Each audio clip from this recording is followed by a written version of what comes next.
మీకు అందరికీ తెలిసిన విషయం ఏంటంటే ఈ ఎంటైర్ ఫామ్ హౌస్ డ్రామా, ఈ ఎంటైర్ ఫామ్ హౌస్ ఫియాస్కోలో అంటే produced, directed, scripted and screen played by our very own chief minister.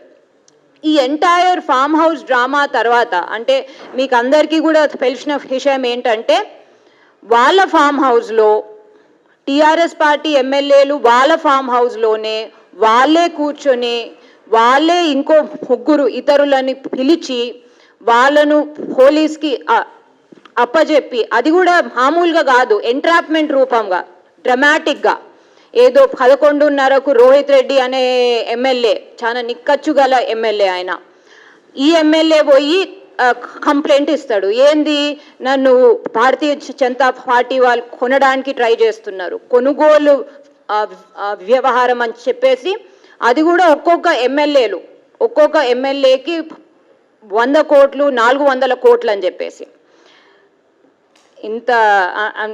Anyways, so ఈ కంప్లైంట్ కేసెస్ హియర్సే అంటారు దీన్ని. అంటే కంప్లీట్ ఎటువంటి ఎవిడెన్స్ ఇన్ఫర్మేషన్ లేకుండా జస్ట్ ఒక మనిషి, అంటే ఇక్కడ ఒక ఎమ్మెల్యే వచ్చి కంప్లైంట్ ఇచ్చిండని చెప్పేసి మొత్తము ఎఫ్ఐఆర్ భారతీయ జనతా పార్టీని డిఫేమ్ చేయడానికి, స్లాండర్ చేయడానికి ఈ ఎఫ్ఐఆర్ రచించబడ్డది. ఈ ఎఫ్ఐఆర్ ఆల్రెడీ సృష్టించిన ఎఫ్ఐఆర్ మీద వీళ్ళు రాత్రికి వెళ్ళి, అంటే వీళ్ళు ఈవినింగ్ వెళ్ళి ఆ ఫామ్ హౌస్లో ఈ ఇంకో ముగ్గురిని ఎంట్రాప్ చేస్తారు. అంటే పోలీసు వాళ్ళు ఒకవేళ రెడ్ హ్యాండెడ్గా పట్టుకోవాలంటే దాన్ని ఎంట్రాప్మెంట్ అంటారు. ఈ ఎంట్రాప్మెంట్ కూడా ఎంత పెద్ద భాగోతం అంటే, ఎంట్రాప్మెంట్లో ఏమీ లేదు, ఈ ముగ్గురు ఇతరులకు వాళ్ళకు ఏం సంబంధాలు ఉన్నాయో లేవో కానీ భారతీయ జనతా పార్టీ వాళ్ళకు ఎటువంటి సంబంధాలు ఉన్నట్టు లేనట్టు ఏమీ తేల్చలేరు ఇప్పటి వరకు. అది అలా ఉండగా ఎటువంటి డబ్బులు, అంటే entrapment FIR already pre planned అయిన తర్వాత ప్రివెన్షన్ ఆఫ్ కరప్షన్ యాక్ట్ కింద ఎఫ్ఐఆర్ రిజిస్టర్ చేయడం జరిగింది. ప్రివెన్షన్ ఆఫ్ కరప్షన్ యాక్ట్లో మూలం కీలకం ఏంటి, అబ్సల్యూట్లీ డబ్బులు చూపెట్టాలి, డబ్బులు ఉండాలి. సో ఆ రోజు ఆ ఎంట్రాప్మెంట్ టైంలో కమిషనర్ ఏదో తూతుం హంతరంగా జిప్ క్లోజ్ చేసి ఇక్కడున్నాయి అక్కడున్నాయి అని డబ్బులు చూపెట్టుడే కాదు, ఇప్పటి వరకు ఆ డబ్బులు ఉన్నాయా లేవా అని అసలు ఏ ఇన్వెస్టిగేటివ్ ఏజెన్సీకి, తెలంగాణ పోలీస్ కాదు కేసీఆర్ పోలీస్ అనాలి, తెలంగాణ పోలీస్ కేసీఆర్ పోలీస్కి ఇన్ఫర్మేషన్ లేదు, లేకపోతే ఇంకో ఏ ఇన్వెస్టిగేటివ్ ఏజెన్సీకి ఇన్ఫర్మేషన్ లేదు, కోర్టులకైతే అస్సలకే ఇన్ఫర్మేషన్ లేదు.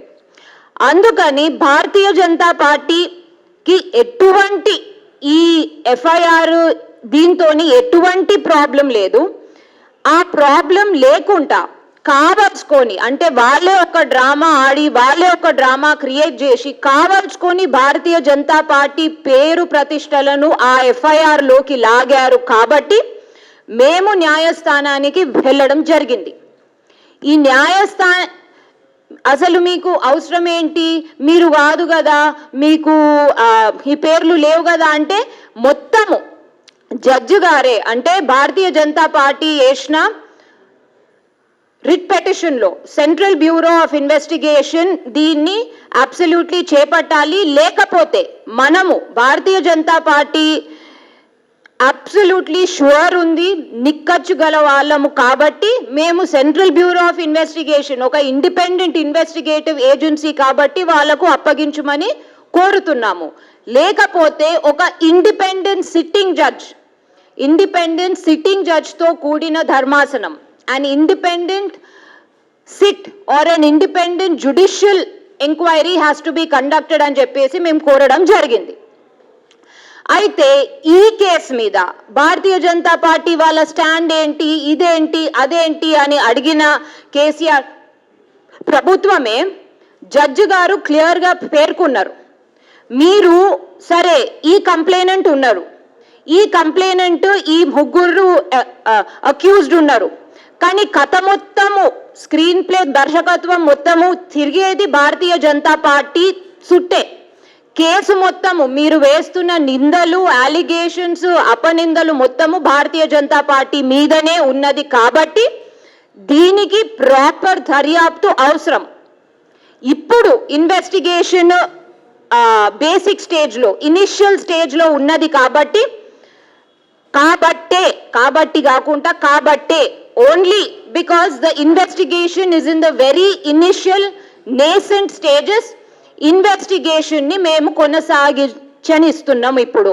కానీ అసలు ఈ ఇన్వాల్వ్మెంట్ ఏందో, ఈ డబ్బులేందో, అసలు ఈ ఎఫ్ఐఆర్ఏ అసలు మెయింటైనబులా, లేకపోతే ఎఫ్ఐఆర్ని సెట్ అసైడ్ చేసి క్వాష్ చేసేసేయాలనా అనే ఆస్పెక్ట్ మీద ఇంకా చర్చలు, ఇంకా ధర్మాసనం ముందట ఆర్గ్యుమెంట్స్ జరిగే ఉన్నాయి.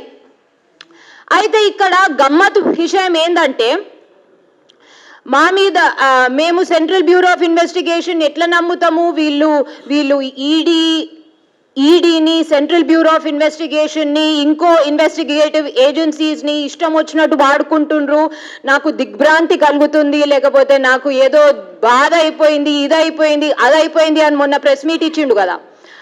అదే ఆ ప్రెస్ మీట్లోనే మేము దేనికైనా సిద్ధము అని చెప్పేసి అన్న మనిషి నిన్ననే, అంటే ఒక ఇండిపెండెంట్ ఎంక్వైరీకి ఒప్పుకుంటాను అన్న మనిషే నిన్నగాక మొన్ననే ఒక స్పెషల్ ఇన్వెస్టిగేటివ్ టీమ్ని సెటప్ చేసిండ్రు.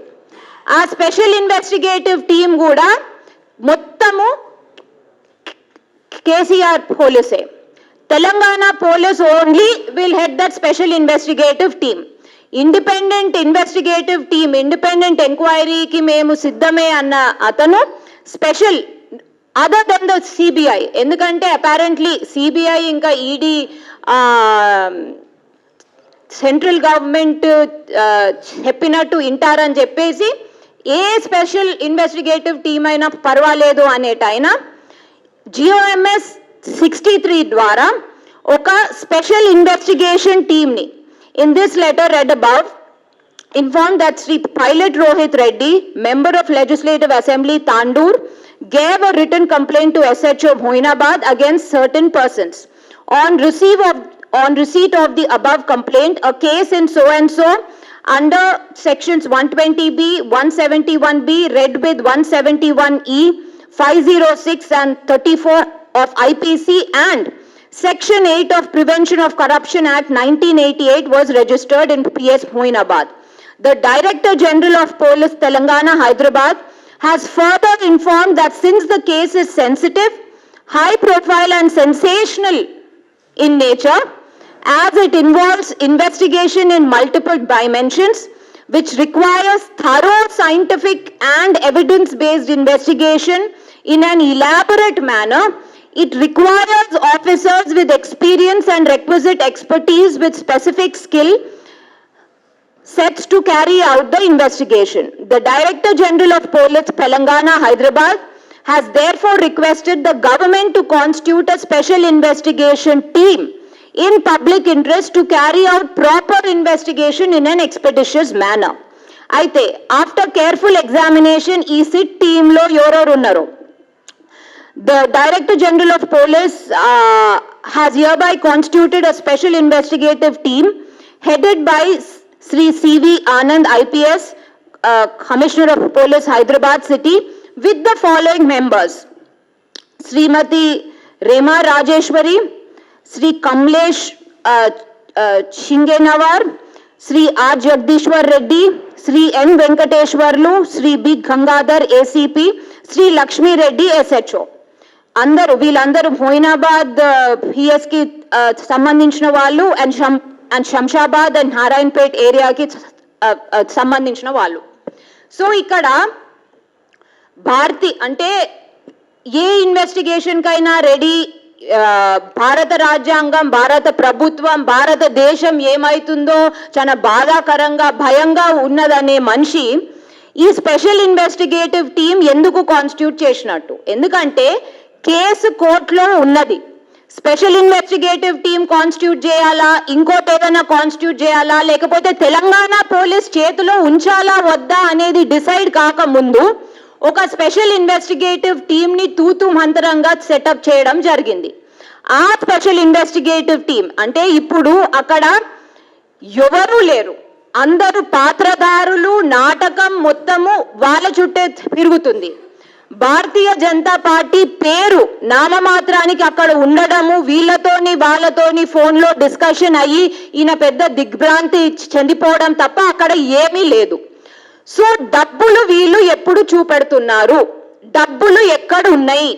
ఆ రోజు commissioner of police, a senior IPS officer with several decades of experience, commissioner of police నోరు జారాడా ఇంకేమన్నా జారాడా? డబ్బులు ఇన్నున్నాయి, 100 కోట్లలో 15 కోట్లు ఇక్కడనే ఉన్నాయి, ఇగో ఈ బ్యాగ్లోనే ఉన్నాయి అని బిక్కి తీసి లేకపోతే జిప్పు తీసి అన్న వాళ్ళు డబ్బు చూపెట్టడంలో ఎందుకు శంకుతున్నారు, ఎందుకు భయపడుతున్నారు? ఎందుకంటే ప్రివెన్షన్ ఆఫ్ కరప్షన్ యాక్ట్ అంటే ఒక లీగల్ ప్రొసీడింగ్ జరుగుతున్నప్పుడు నేను దాని మీద కమెంట్ చేయను.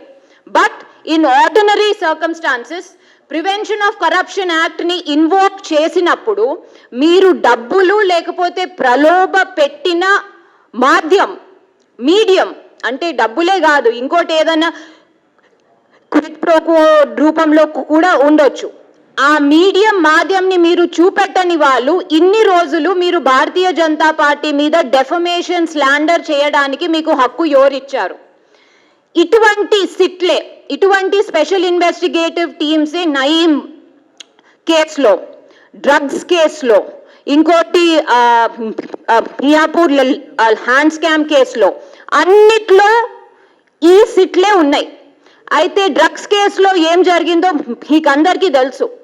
క్లియర్గా special investigative team set up in 2017, 2017లో సెటప్ చేసిన స్పెషల్ ఇన్వెస్టిగేటివ్ టీమ్ ఎందుకు పనికి రాకుండా, ఎటువంటి ఆధారాలు సేకరించకుండా, ఆధారాలు షేర్ చేయకుండా, అంటే క్లియర్గా వాళ్ళే, అంటే దీంట్లో ఈడీ వద్దు, సిబిఐ వద్దు, ఈడీ వద్దు, సిబిఐ వద్దు అంటున్నారు కదా, ఆ కేసులో వాళ్ళే సిబిఐ, ఈడీ దర్యాప్తుని అంగీకరించి ఇన్వైట్ చేసిండ్రు, స్వీకరించిండ్రు.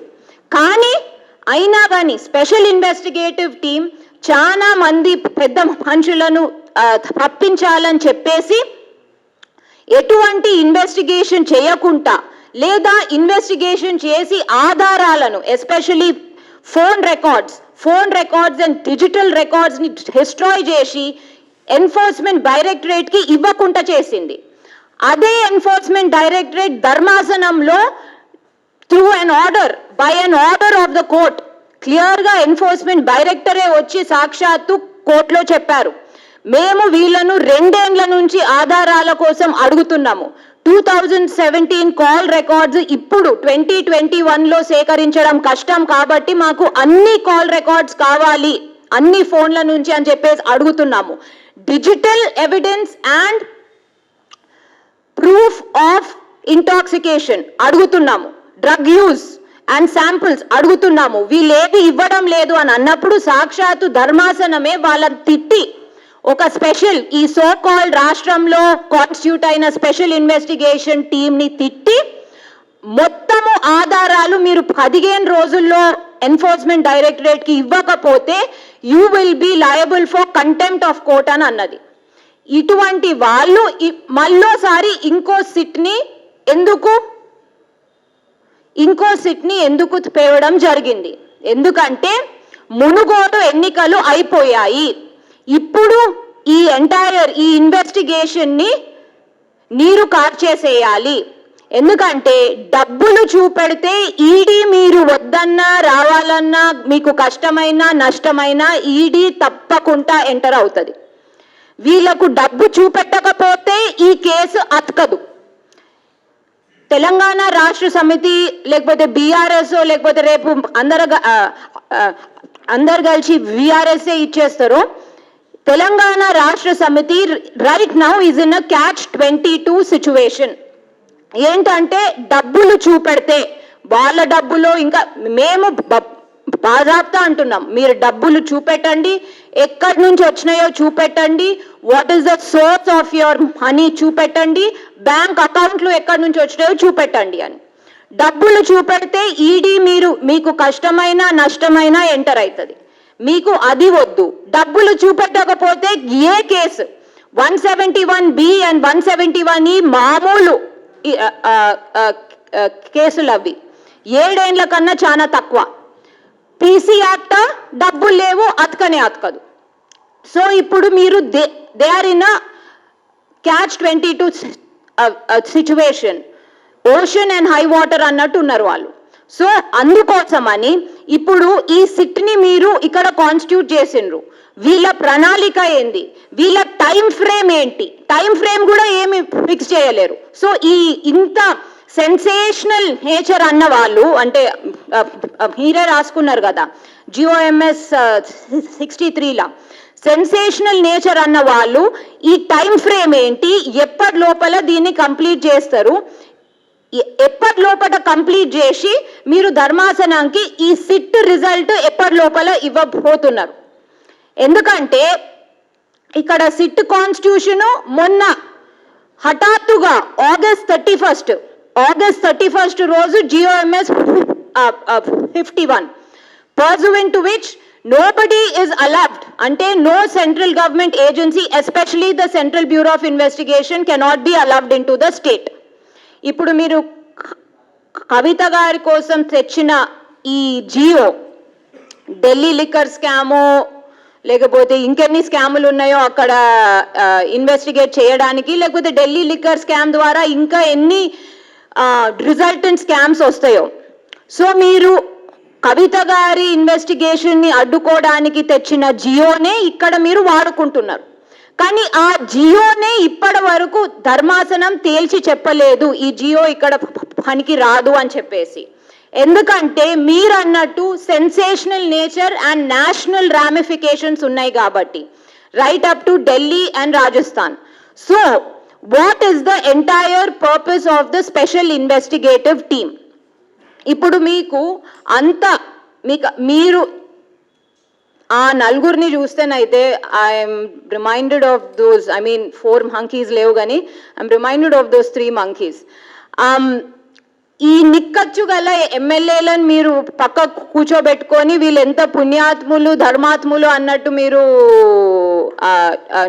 నటించిండ్రు. కానీ దాంట్లో నుంచి 2 గోడ దూకి వచ్చిన వాళ్ళే. వాళ్ళు ఒక పార్టీ టికెట్ కింద గెలిచి ఇంకో పార్టీ ఎమ్మెల్యేలుగా చలామణి అవుతున్నారు. మీరు దాని మీద ఎటువంటి యాక్షన్ తీసుకోలేదు. మీ పార్టీకి సంబంధించిన స్పీకర్ గారు అసలు యాక్షన్ ఏంటి, అసలు ఆయనకు తీసుకోవాలని తెలుసో తెలియదా కూడా ఎవరికి తెలియదు. ఈ ఎమ్మెల్యేలు ఇప్పుడు విట్నెస్ గా ఎందుకు రావడం లేదు? ఈ ఎమ్మెల్యేలు ఇప్పుడు ప్రలోభ పెట్టుడు ఎంత క్రైమో ప్రలోభ పడుడు కూడా అంతే క్రైమ్. సో మీరు ప్రలోభ పడ్డారు అని అంటున్నారు. మళ్ళా అటువంటప్పుడు ఈ FIR లో ఈ ఎమ్మెల్యేలు ఎందుకు లేరు? ఫస్ట్ ఆఫ్ ఆల్ సాక్షాత్తు చీఫ్ మినిస్టర్ గారే ప్రెస్ మీట్ ద్వారా ఇంత పెద్ద సినిమా అని చెప్పేసి మ్యాట్ని చూపెట్టేస్తా, సెకండ్ షో చూపెట్టేస్తా అని అనేట ఆయన ఇప్పుడు ఎందుకు సడన్ గా కామ్ అయిపోయిండు, సైలెంట్ అయిపోయిండు? ఎందుకంటే మీరు అంతా నిక్కచ్చగలవాళ్ళైతే స్పెషల్ ఇన్వెస్టిగేటివ్ టీమ్ ఎందుకు? అంటే తెలంగాణ పోలీస్తో కూడుకున్న స్పెషల్ ఇన్వెస్టిగేటివ్ టీమే ఎందుకు? Why not an independent judicial enquiry or a commission? Telangana పోలీసులు ఉండని, సెంట్రల్ గవర్నమెంట్ ఇన్వెస్టిగేటివ్ ఏజెన్సీస్ ఉండని, జ్యుడిషియరీకి సంబంధించిన వాళ్ళు కూడా ఉండని. అంటే మీరు దానికి ఎందుకు రెడీ లేరు? భారతీయ Janata party A situation, Bharatiya Janata Party is ready for any situation except only investigation by the Telangana police. Telangana police మీద మాకు ఎటువంటి నమ్మకం లేదు. అందుకనే తెలంగాణ పోలీస్ అగేన్స్ట్ ధర్మాసనానికి వెళ్ళడం జరిగింది.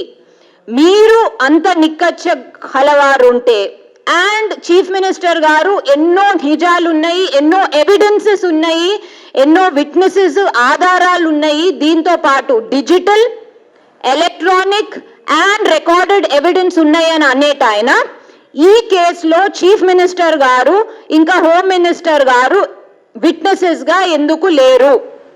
Why aren't the Telangana police calling the chief minister and the home minister as witnesses? ఎందుకంటే ఈ మొత్తం మొత్తం issue farm house issue entrapment అయినప్పుడు, ఎంట్రాప్మెంట్ అంటే తెలిసి తప్పు జరుపుతున్నప్పుడు, కొంతమందిని పట్టుకోవాలని తెలిసి తప్పు జరుపుతున్నప్పుడు వీళ్ళందరూ కూడా విట్నెసెస్ ఉన్నప్పుడు even the chief minister of Telangana as well as the home minister of Telangana, because they have every information passed by Mr. Rohit Reddy, have to be or are bound to be witnesses in this case. Will they be witnesses? ఇందులో ఈ కేసులో సాక్షులుగా ఉంటారా?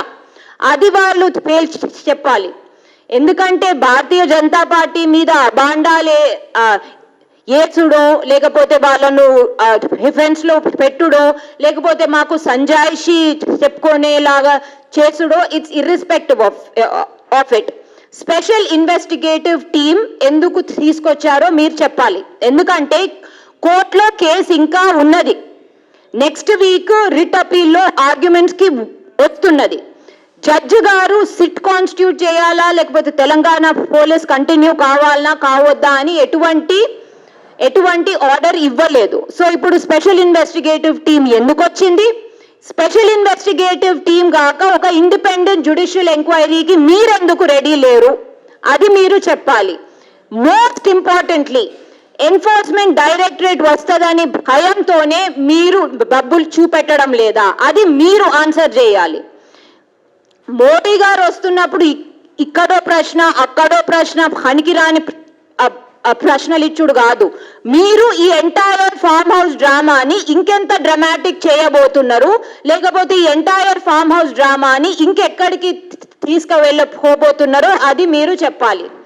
And the MLAs have to be included as in the FIR, and the chief minister and the home minister should come on board as witnesses in the case. Special investigative team మాకు అవసరం లేదు. మేము special investigative టీమ్ని నమ్మము, ఎందుకంటే అందరూ Telangana police వాళ్ళే. కానీ are you ready for an independent judicial enquiry comprising including Telangana police అనేది మీరు చెప్పాలి. With the sitting judge, including the judiciary as well as including the central government agencies.